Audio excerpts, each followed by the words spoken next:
Hello, this is RICKY, the mainstream movie guy. Hey guys, today we are doing our review for Barbershop, the next cut.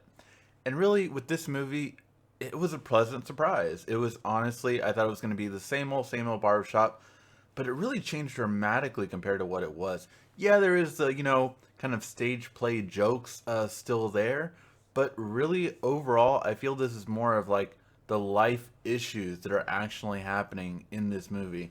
And I would say a lot of that has to deal with the addition of Common. And really great movie, really great cast. But Ice Cube and Common had this great dynamic of just kind of like telling the issues of the US right now that it's facing. And it really shows a lot in this movie. And it really points out the problems without making a real agenda out of it. And I think that's very hard to do, but yet this movie did do it. So, with this movie, you have, a little bit of the old crew with Eddie in there. Common is a new character. As far as I can remember, in Barbershop 2, he was not there. And they have some new additions from some new characters. You have the new guy kind of thing being once again put into this movie. And then another new guy who's more of a political combatant to kind of what some of the issues are that they talk about that are happening in the U.S. And it really does show a lot of both sides.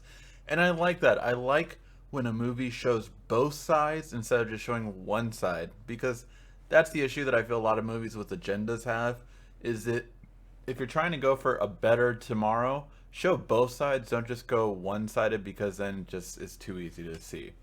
With the kids, you definitely saw a interesting thing, basically where they're trying to get pulled into it, and they're getting pulled into it by this guy who's basically part of one gang.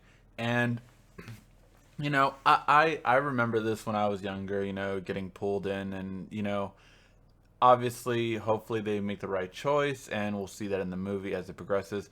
But this is the main issue of trying to have Calvin's kid and his friend Common's kid not get into a gang and not go down the wrong path. And what a father would really do to make sure their son doesn't go down that path, I think, is a really strong presentation and done very well. Now, there's a side conflict between these three: Eve, Nicki Minaj, and Common.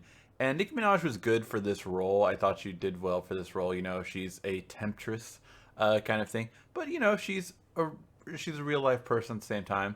But it really is just like Eve is a badass, and yes, she would beat the hell out of Nicki Minaj. So yeah, I thought it was really well done with this triangle, and I think it was really well thought out and very well done. You do see some of the returning cast on the right over here as well.